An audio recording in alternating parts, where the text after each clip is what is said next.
মানে আমি প্রতারিত হয়েছি, ধর্ষিত হয়েছি, তার সাথে মানহানি হয়েছে। ছেলের বাবা একজন পুলিশ অফিসার, সেই ক্ষেত্রে তার প্রভাবটা সবসময় বেশি। সেই সবের সুযোগ নিয়ে এই ছেলে আমার সাথে আমার মানে আমারই ব্যবহার করে, শুধু আমাকে ভালোবাসে না, শুধুমাত্র ব্যবহার করে। ছেলের সাথে আমার ফেসবুকে পরিচয়, তো এরপরে রিলেশনে যাই। 1 বছর মতো রিলেশন ছিল। রিলেশনের পর সে আমাকে বিয়ের প্রস্তাব দেয় যে চল আমরা গোপনে বিয়ে করি। তার কথায় আমি রাজি হই। আমিও স্টুডেন্ট, আমি ইন্টার সেকেন্ড ইয়ার। এরপরে আমাকে বিয়ের প্রস্তাব দেয়। তো ঢাকা মুগদা গ্রিন হোটেলে আমাদের বিয়ে হয়। এখানে ছেলের 4 জন ফ্রেন্ড মানে আর কি সাক্ষী হিসাবে নিয়ে আসে। আচ্ছা। তো বিয়ে যে করে, বিয়ের যে কাগজপত্র গুলা ছিল সবগুলো ছিল ভুয়া।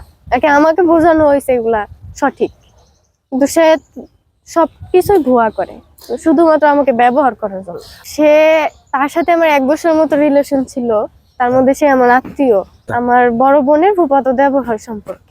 আচ্ছা। তো সেক্ষেত্রে বিশ্বাস করাটা খুবই ইজি। আর আমি তো তাকে ভালোই বাসছিলাম। ছেলে ইঞ্জিনিয়ারিং কমপ্লিট করার পর আর পড়াশোনা করে নাই, পরে গাড়ি ব্যবসা শুরু করছিল, এখন বর্তমান কিছু করে না। তো বিয়ের পরে আমাদের বিয়ে হয় ঢাকা মুগদা গ্রিন হোটেলে 13 নিয়ে। বিয়ের পরে আমাকে ওই হোটেলে নিয়ে আসা যাওয়া করতো। তো এরপরে ছেলে আবার আমার যে গ্রামের পাশেই ছেলের মামা বাড়ি, ওইখানে আবার গাড়ি ব্যবসা শুরু করছিল। ভাঙাচোরা গাড়িগুলা রিকভারি করে বিক্রি করে আর কি। তো এর জন্য প্রায় ময়মনসিংহ মুক্তাগাছা যাওয়া আসা হইতো। তো আমাকে বলে যে তাহলে তুমি একটা বাসা ভাড়া নাও।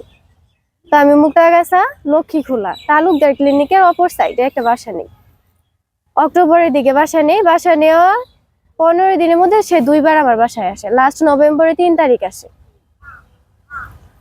আসার পর মানে যে লাস্ট যে নভেম্বরে 3 তারিখে আসে, সেদিন আমার সাথে ঝগড়াঝাটি করে এসে বাসা থেকে বেরোয়ার পর আমাকে বলে যে তোমার সাথে তোর সম্পর্ক রাখা যাইতেছে না। এরপর সে আমার সাথে মানে আমার পুরোপুরি ব্লক করে দেয়, তার সব নাম্বার থেকে, হোয়াটসঅ্যাপ থেকে। তো ব্লক করার পর কয়েকদিন পর আমি প্রেগনেন্সি টেস্ট করি, রেজাল্ট পজিটিভ। তাকে বলি, তো সে কোনো রকম কোনো কিছু বলে না, আমার উল্টা বলে যে বাচ্চা নষ্ট করে ফেলো, বা তোমার বাচ্চা তুমি দেখো না, আমার এখানে কোনো দায়িত্ব নাই। তো এই কথা বললে সে আমাকে আমার ব্লক করে দেয়। ব্লক করে দেওয়ার পর ছেলের যে ছোট বোন আছে তার সাথে আমি কথা বলি যে আপু আমাকে হেল্প করে। তখন ছেলের বোন প্রথমত আশ্বাস দেয় যে আমি তোমাকে হেল্প করব, আমিও একজন মা, আমিও একজন মেয়ে। এসব কথা বলার পর আমি যখন সম্পূর্ণ ঘটনাটা তাকে বলি, তখন সে বলে যে আমার ভাই তো তোমাকে শুধুমাত্র ইউজ করছে, তোমাকে তো সে ভালোবাসে নাই। তো আমি বলি আপু আমি এগুলা কিছু জানি না, এখন আমার এরকম একটা কাজ হয়ে গেছে, তো আপনি আমাকে সাহায্য করেন। তখন সে বলে আমি এখানে কিছু করতে পারবো না, কারণ আমার ভাই কারোর কথা শুনে না। কথা বললে ছেলের বোনও আর আমার সাথে কোনো যোগাযোগ রাখে না। না করলে আমি ডিসেম্বরের 12 তারিখ ছেলের বাসার সামনে আসি। তো তখন ছেলের যে মামাতো ভাই কাউসার নাম, তাকে কল দিয়ে নিয়ে আসি। আমি তার কাছেও সাহায্য চাই, কিন্তু সে আমাকে কোনো প্রকার সাহায্য করে না, কারণ ছেলের বাবা পুলিশ অফিসার। সে যদি এখানে ইনভলভ হয় সেক্ষেত্রে তার ক্ষতি করবে, এটা ভাবে সে আমাকে সাহায্য করে না। তো ছেলের বাসার ফ্ল্যাটে যাই। ফ্ল্যাটে যাওয়ার পরে যে দারোয়ান ছিল, দারোয়ানকে বলি যে উপরে কল দেন, ছেলের বাবা মাহবুব আলম নাম, তাকে কল দেন, তার ফ্ল্যাটে কল দেন। তখন কল দেওয়া হয়। কল দেওয়ার পরে আমার নাম পরিচয় দেই, তখন বলে এই নামে বা এই জায়গা থেকে আমাদের কোনো আত্মীয় নাই, আমাদের কোনো পরিচিতও নাই। কথা বললে আমি সেইখান থেকে বেরোই। ছেলের যে বন্ধু আছে তার মার্কেট আবার জুনাকি মার্কেটেই আন্ডারগার্মেন্টস এর ব্যবসা করে সে। তো ওই ভাইয়ার কাছে যাই, ভাইয়ের কাছে সাহায্য চাই। সেও বলে যে তারা তো প্রশাসনের লোক, আমি এইভাবে কিভাবে আপনাকে সাহায্য করতে পারি, আপনি এক কাজ করেন থানায় যান। তো তখন আমার মনে হয়েছে যে তার বাবা যেহেতু পুলিশ, থানার লোক, তো আমি যদি একা যাই এইখানে সেক্ষেত্রে তারা আমার ক্ষতিও করতে পারে। এজন্য ভয়ে আমি সেদিন যাই না গেলে পরের দিন ছেলে আমাকে নক দেয়, 13 ডিসেম্বর আমাকে নক দেয়।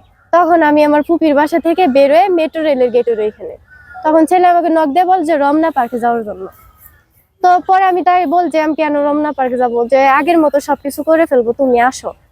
তো আমি যাই। যাওয়ার পরে ছেলে যে ওই বন্ধু ভাই ছিল কাউসার, মামাতো ভাই, আগের দিন যার সাথে কথা বললাম, তার নিয়ে সে ওখানে যায়, রমনা পার্ক আসে। রমনা পার্ক থেকে আমাকে মালিবাগ নিয়ে যায়। মালিবাগ নিয়ে যাওয়ার পরে হোটেলে জোর করে আমাকে ওষুধ খাওয়ায়। বাচ্চা নষ্ট হওয়ার জন্য, যে তুই যদি এখন ওষুধ না খাস সেক্ষেত্রে এখান থেকে আর ফিরে যেতে পারবি না। তো ওষুধ খাওয়ানোর পর আমি ওইখান থেকে আইসা পড়ি। আসার পর পরের দিন 14 তারিখ রাত্রে ছেলের যে বাবা সে কল দেয় আমার বোন জামাইরে। কল দিয়ে এটা বলে যে আমি নাকি তার বাসার সামনে গেছিলাম তার ছেলের ব্ল্যাকমেল করে টাকা নেওয়ার জন্য। তখন আমার মনে হয়েছে যে আমি তো এরকম কোনো কিছুর আশায় বা এসবের কোনো ইয়েতে গেছি না। আমার সাথে যা হয়েছে সেটার বিচারের জন্য আমি গেছিলাম, কিন্তু তারা তো আমাকে অস্বীকারই করে দিচ্ছে, আমাকে চিনেই না তারা। তো এরপর আমি ওইখান থেকে মানে ছেলের যে মামাতো ভাই, ওটা আমার দুলা ভাই সম্পর্কে, আমার বড় বোনের বিয়ে হয়েছে। তো ওই ভাইয়া বলে যে তুমি কেন গেছিলা? তখন আমি ভাইয়ার সমস্ত ঘটনা বলি। তো বলে যে তোমার কাছে প্রুফ কি? তখন আমি বলি আমার কাছে প্রুফ কি, আমরা যে বাসায় ছিলাম তখন সেই বাসায় যাই।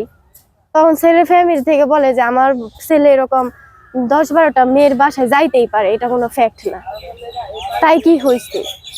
যদি একজন পুলিশ অফিসারের পরিবার থেকে এরকম ধরনের কথা আসে, তো আর সাধারণ মানুষ কি করবে? তাদের সন্তানদেরকে কিভাবে মানুষ করবে? এখন পরিবার না শুধু, এখন পুরা গ্রাম জানে।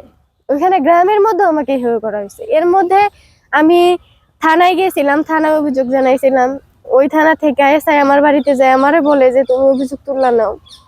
আমি তখন বলি যে কেন আমি অভিযোগ তুলে নিব? ছেলের বাবা আসুক, মীমাংসা দেখ, আমার একটা সমাধান দেখ, তারপর আমি অভিযোগ তুলে নিব। তখন বলে যে তুমি তুললা নাও।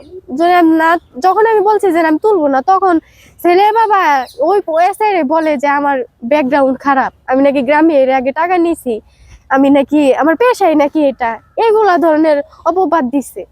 তো আমার গ্রামে যখন জিজ্ঞাসাবাদ করেছে, এমন ধরনের কোনো নিউজ বা কোনো কথা তারা খুঁজে পায় নাই। তার পরবর্তীতে ওই থানা থেকে আমার কোনো ধরনের কোনো সাহায্য করা হয়নি। তো এরপর আমি কোর্টে মামলা করি, আমাকে এর আগে মারার চেষ্টা করে তারা, ওই অনুযায়ী এমনকি আমার বাচ্চা যে নষ্ট করছিল সেটা অনুযায়ী আমি কোর্টে মামলা করি। মামলা করার পর ছেলে আমাকে বলে যে মামলা মীমাংসা হওয়ার জন্য। তো মামলা মীমাংসা হওয়ার জন্য আমাকে লাস্ট 28 তারিখ আমাকে ঢাকায় নিয়ে আসে। ঢাকায় যখন আমি আসি, মালিবাগ থেকে ধানমন্ডি পর্যন্ত শুধু আমাকে হাঁটাইয়ে নিয়ে যায়।